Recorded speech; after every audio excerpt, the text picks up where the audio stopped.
Hello, my name's Adrian Goldberg and welcome to the Byline Times podcast. The Byline Times is what the papers don't say, what radio doesn't report and what telly doesn't tell you.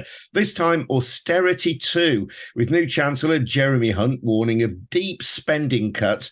What impact will that have on a society where many people are still reeling from the effects of Austerity 1, introduced by David Cameron and his Chancellor George Osborne? We'll be hearing in a moment from the Byline Times Chief European and Social Affairs reporter, Sian Norris. Before that, though, just a reminder that the Byline Times podcast is funded by subscriptions to the Byline Times, our must-read monthly newspaper, which has exclusive content that you can't read anywhere else. We can report without fear or favour because there's no billionaire or shadowy corporation telling us what to say. Our funding comes from ordinary subscribers, people like you. So if you can, please subscribe to the Byline Times. More details at bylinetimes.com. That's at bylinetimes.com. Welcome then to Sian Norris. And Sian, as we are recording this, new inflation figures have been released showing that the cost of living is going to feed into this already very concerning time for many people, with the warnings of deep spending cuts to come. Absolutely. So we've got the new inflation figures today, which say that inflation has hit 10.1%. So this is a high since July. And obviously that's very concerning. But when you look deeper into the figures, there's an even more worrying statistic, because food inflation has hit 14.6%. And this is the highest in 42 years. So that means your groceries, the day-to-day shopping that you have to do, or the big weekly shop, that's going to go up a huge amount. And of course, this is particularly concerning for those who are on the lowest incomes, because they spend a bigger percentage or a bigger proportion of their income on food and essentials. And I mean, this is something we've all felt, right? Every time you go to the supermarket, it feels like the cost of food is going up and up and up. And while I know that some supermarkets have taken efforts to try and keep costs down and keep prices down, we all have had that sort of feeling of like, oh, hold on a second, my weekly shop is costing a lot more than it used to do about a year ago or 6 months ago. And people will be familiar with the rise of food banks. I've spoken to people, you've spoken to people who are in work, people who've got jobs, trying to bring up their families, but who do need food banks to sustain them. It isn't just a case of if you're a homeless person or if you're unemployed anymore that you need this kind of assistance.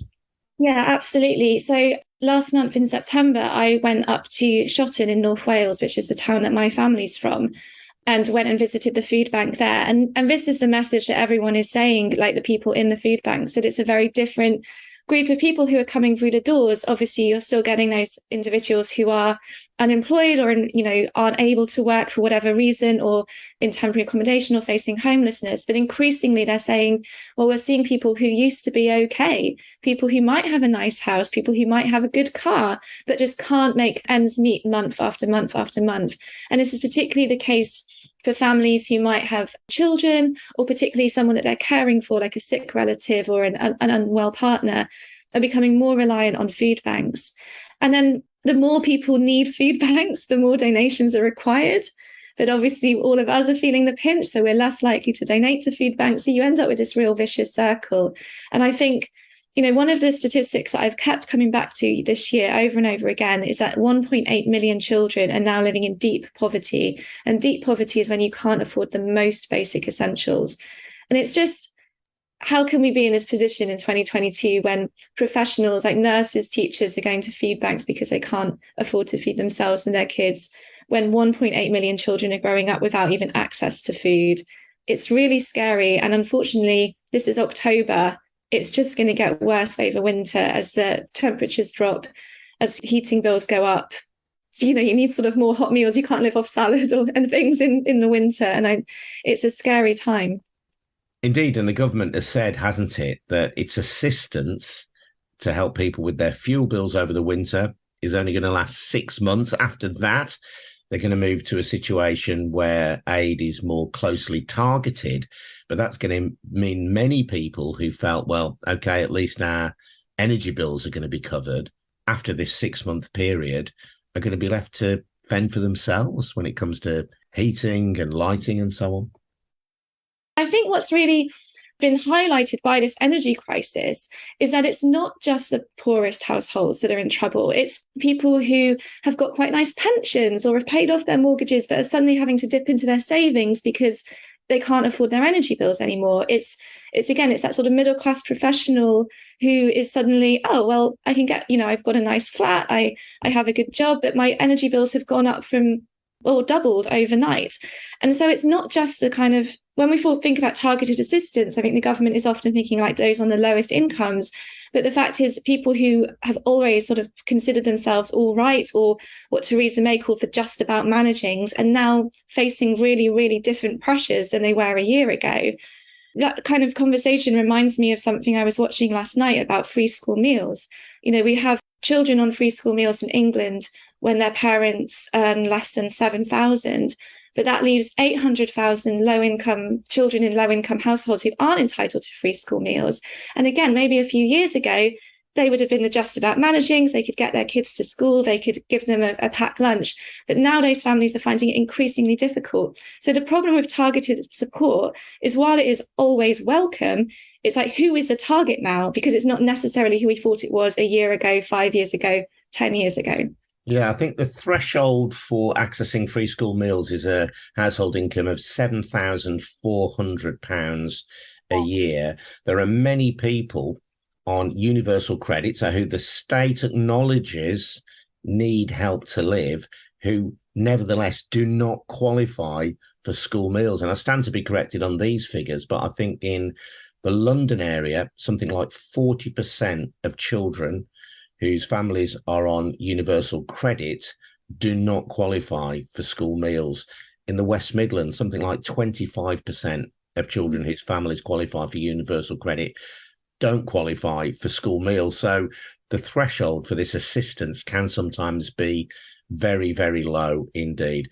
Some of this, of course, is caused by global issues, isn't it? We've got rising interest rates around the world, but they have risen particularly sharply in the UK following Kwasi Kwarteng's disastrous mini budget that will put up mortgage costs for people. I was speaking to somebody, it's only one person I know, but I suspect this is repeated in many households across the country, who's going to be paying £300 a month extra on their mortgage, going to be paying £200 extra a month on their heating bills. If ordinary people are suddenly having to find an extra £500 a month before these latest round of spending cuts kick in, that's so much for ordinary people to have to try and manage with. Absolutely. And again, it reflects that shifting issue around the cost of living crisis, that it is people who, they're just about managings, or the people who have quite a nice house and have been, got a mortgage on a low interest rate, are suddenly facing these huge increases at the same time that their food is going up 14.1%. If we look more broadly at austerity and the sort of impact of austerity, there's very little wriggle room for support a lot of the time. A lot of the sort of services that existed or could have given support are finding themselves really squeezed. And even one of the sort of slightly dystopic futures that we found ourselves in is this push towards something like warm banks. Like the councils are going to be looking at how they can provide warm banks so people can go to a warm space during the winter and not have to put their heating on at home.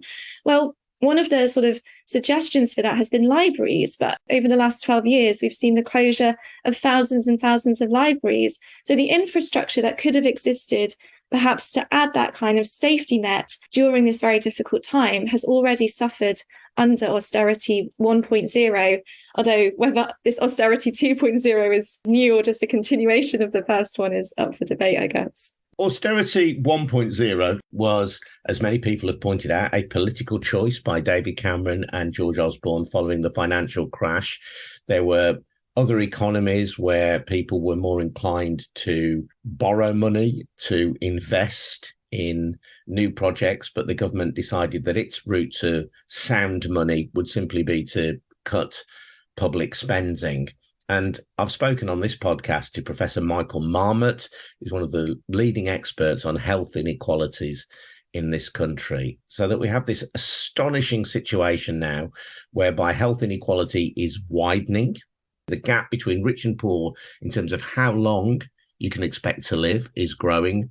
So a man who lives in the Blackpool North constituency will die on average 17 years earlier than someone who lives in a posh London parliamentary constituency.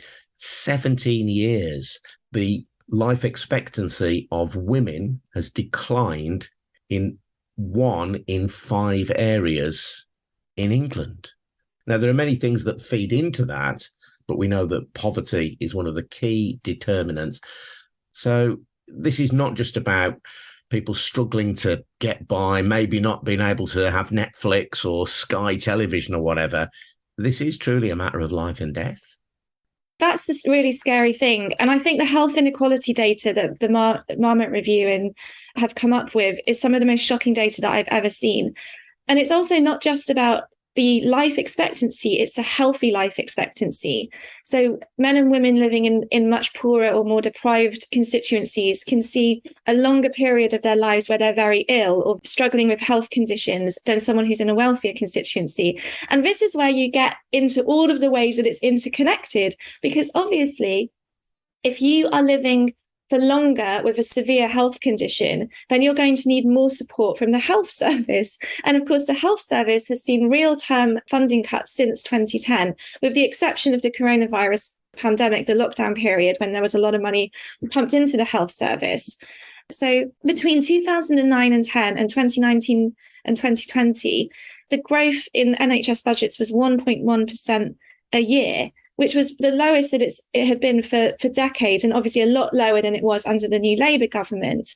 And already this year, we've got new analysis from the NHS Confederation that confirms that extra costs needed for the health service means that it's facing a real terms cut in funding of between 4.4 billion and 9.4 billion, depending on inflation. And so what we've got is a situation where people who are living in more deprived communities are getting sicker, are living with long-term health conditions for longer, and yet the NHS is struggling to meet the demands of those increased health needs, which then means that people don't get the treatment they need or are waiting longer for the treatment they need, which means they get sicker and which means they die younger. So you can really see how austerity is not just one issue about funding this department or funding benefits or making sure housing it's all of them. All of them come together to create these health crises, to create these early deaths. And there was a really, really shocking piece of research that came out a couple of weeks ago, which I reported on for Byline Times, which found that there were 330,000 excess deaths in the years of Austerity 1.0, so between 2010 and 2020. And, that's an astonishing figure. Obviously, it's a longer period of time, but that is greater than the coronavirus death toll. And I think we really need to be concerned about the threats to more cuts. I mean, Hunt has said that he doesn't want to cut public spending that impacts on public services, but I'm not sure how that's possible, unless, as I've said, cut MPs' pay, maybe save some money that way. Yeah, sadly, nothing like the amounts we're talking about, though, really. And so the Conservatives will say, well, look, we did increase funding for the NHS 1.1% a year, but the history of the NHS tells us that inflation for the NHS rises at a faster rate because people are living longer, their health needs are more complex. So the NHS, as you say, it faced a real terms cut. And I've recorded on the podcast before about how the NHS, even before COVID, was on the brink of breakdown. COVID has put additional pressures on it. We've got these incredible waiting lists now for people waiting for elective surgery. And anybody who has had dealings with the NHS directly over the last year or two will know that it is in an ongoing state of crisis. Absolutely. I think we can always pay tribute to the incredible workers of the NHS, the nurses who are going to food banks to feed their families while they're, saving families' lives, and the incredible staff, the doctors and the consultants who are all working so hard and under such pressure. But it is true that the NHS is in crisis and that crisis isn't going away. And I also wanted to make the point again about how this is like an interconnected issue, because one of the big features of austerity in between 2010 and 2020 were the cuts to local authorities. Those cuts were just huge. They were unbelievable. So in London, local government saw the core funding it receives from central government reduced by 63% in real terms. Already, city councils across the country are still facing huge pressures on savings. Manchester City Council is facing cuts in the next financial year of 41 million. London Borough of Newham needs to make cuts and savings of 43 million by April 2023. There's a bit of an argument about what the actual kind of overall spending cut was, but it's generally considered to be around 49%, the cuts to central government to local government spending. So what does this mean? It means domestic violence services are squeezed. It means services to support people with drug and alcohol addiction are squeezed. It means things like parks and libraries, those kind of well-being services that means you can get out and about and enjoy your local area, have been squeezed. Obviously, there are some areas of funding from local councils which are statutory, such as children's social services, but other ones that could improve health, that could improve well-being, that could make people live longer, healthier, happier lives, have lost a lot of their funding. And again, you see that as a pipeline towards increased pressure on the NHS.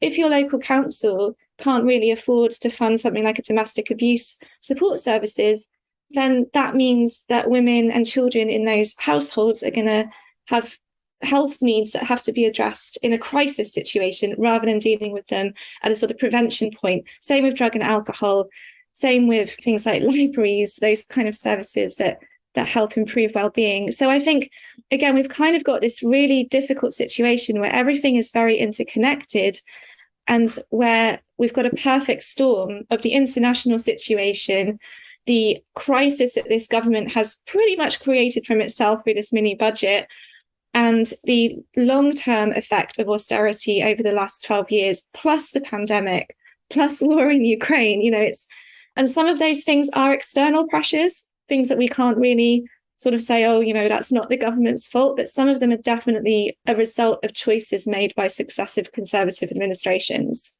When the national insurance increases were first mooted, this was hailed by Boris Johnson as an opportunity, a once-in-a-lifetime opportunity to deal with the issue of social care. When people need social care at the moment, very often, if you've got your own house, you might have to sell that to fund social care.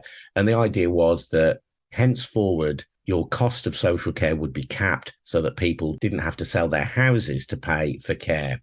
Now, throughout Liz Truss's campaign, she said she would reverse the national insurance rise. And then now in a double U-turn, it's been reimposed by Jeremy Hunt, the new Chancellor. However, we're now hearing suggestions that the cap that the rise in national insurance contributions was meant to cover may be postponed for a year.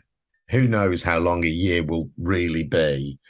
And I just think of all those people who are dealing with perhaps a relative who has dementia, who are struggling with the practical impact of that, now finding that the hope that they might hold on to the family house, that hope has been dashed now. It's the cruelty of broken promises and broken commitments. And I think one of the areas that I'm really interested in is when we don't have a social care system that is well funded and functioning and allows people to make real informed choices, what often happens is the burden of care, and I appreciate that's quite a strong word. A lot of people wouldn't see it as a burden, but it is a huge amount of work, falls onto women. It falls onto daughters or sisters or wives to kind of do that care work, and it's unpaid and it's unvalued. And one of the big issues that we've been seeing in terms of employment patterns is middle-aged women coming out of the workforce. And in one case, this was kind of framed as all these middle-aged women going on cruises and living their best lives. And I really hope that is the case for some of them. But for a lot of them, it's because they're taking on this additional care of elderly relatives or also of grandchildren. And I think that we've got this real issue where we're kind of outsourcing something that needs to be looked after by the state onto women's shoulders. And obviously, that's a generalization, men are obviously taking on that care work too, but it is overwhelmingly women who both working in the sector and who do the unpaid care work. One of the issues initially, even with the national insurance contribution rise, was that it wasn't going to fund social care for a couple of years anyway. The first part of that money was to help fund this deficit in the NHS. But yeah, you're completely right. It's something we are all going to have to deal with. Every single person in this country is going to have to deal with social care at some point in their lives, because we all have either our own health or the health of loved ones to take into consideration. And yet it is always being treated as an afterthought. And that afterthought is not just in the fact that it's underfunded, or that the white paper to deal with it moved around so much, or that is seen as the quick and easy thing to delay or push onto the back burner. The afterthought is also in the way that we treat the workforce. That care workers are so low paid. They're on such insecure work. They're often on 0-hour contracts. They're often on just above the minimum wage. And we sort of don't really value this sector. We don't value this work. And that is indicative across the way that workers are treated, how unpaid carers are treated, and how the whole policy area is treated as this like, oh gosh, we better sort this out, but not today, not today, not today, not today. And then years go by and it's still not sorted. Talking about the interconnectedness of things, there's been research recently talking about why so many people over 50 are what's classed as economically inactive. There had been a shift in previous years whereby more older people were working. That appears now to be in decline. Some of it may be because, as you say, people in their 50s, 60s may be having to care for older parents who have dementia and other conditions. But there's also evidence as well that many of those people in the over 50 age group have ongoing health conditions and need support, which isn't there in the workplace and crucially isn't there in the NHS. Yet if we want to generate growth in the economy, which the government says it does, then we need to support those people back into work. But at a time of cuts, when the NHS is already on its knees, it's hard to see where that support's going to come from. I think it goes back to what we were saying near the beginning of this conversation about the sort of health inequalities and the fact that people are living longer with severe health conditions, particularly if they're living in deprived areas or on low incomes. And, one of the sort of constant arguments that come out over and over and over again about benefits and universal credit and welfare is that we need to get people back into work. We need to get people working and off benefits. And this both ignores the fact that so many people are on in-work benefits because of a low pay, precarious working culture, but also that some people just can't work. And that's okay. Some people have health conditions that mean they are unable to go to work, or they have caring responsibilities that mean they are unable to go to work. And those people need to be supported by the state and by a system that values every single individual for what they bring to life, to their families, to their friends, to their loved ones, and not see everybody as a kind of worker bee who can be measured by how much GDP they're generating every minute of every day. But I do agree that it's too easy for workplaces to see people with additional health needs as a barrier, as opposed to thinking about how we can make work for people who have various health needs or who need extra support, and actually really enrich our workplaces by being more diverse and more open, as opposed to kind of shutting things down as we often do. The government will say that the money simply isn't there, so we do have to cut our cloth accordingly. Where do you stand on that?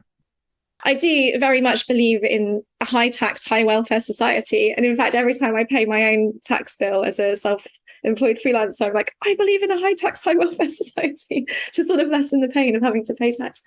But I do think that there's a huge amount of opportunity to introduce taxes on wealth, on those who are earning vast amounts of money or storing vast amounts of money. And so I'm very supportive of Labour's policy to end the non-dom tax status, to bring in that wealth that is being generated and to use it to fund public services and to create a fairer and more equal country. I'm also in favour of windfall taxes. Again, that was a Labour policy which the Conservatives have sort of brought on board. And I also think we do, need to borrow to invest in infrastructure. The infrastructure in this country is really struggling a lot of the time. And we know that investing in green infrastructure particularly is absolutely crucial, not just to our economic future, but to our country's future and to our globe's future. We're in this climate crisis, and if we don't invest in green infrastructure and green jobs, we're going to be in real trouble. And yet at the same time, that can really generate work, generate productivity, and create a wealthier, healthier society. Many economists do say, don't they, if you give rich people more money, perhaps through tax cuts, if you give rich people more money, they save it because they can. If you give poor people more money, they spend it. because they have to. And that actually generates more energy in the economy. Trickle down, which was one of the pillars of Trussonomics, obviously now reversed, doesn't work. And giving ordinary people more money in their hands is generally acknowledged, I think, by most mainstream economists to be a surer way of ensuring economic growth. Absolutely. And again, it almost takes us right back to the beginning of this conversation, which is why when we look at these food inflation statistics, we know that that impacts those on lower incomes more because they spend a greater proportion of their money on essentials. So yeah, when you give people with smaller incomes money, it gets spent. It doesn't get sort of hoarded away in little special places where it can't ever be spent and to enrich the economy.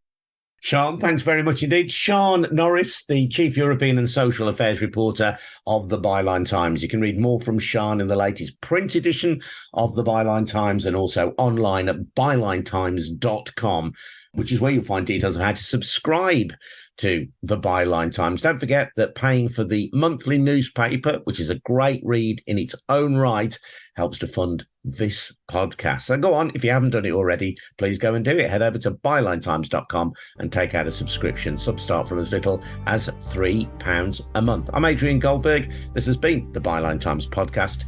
We'll see you again soon. Cheers now. Bye-bye.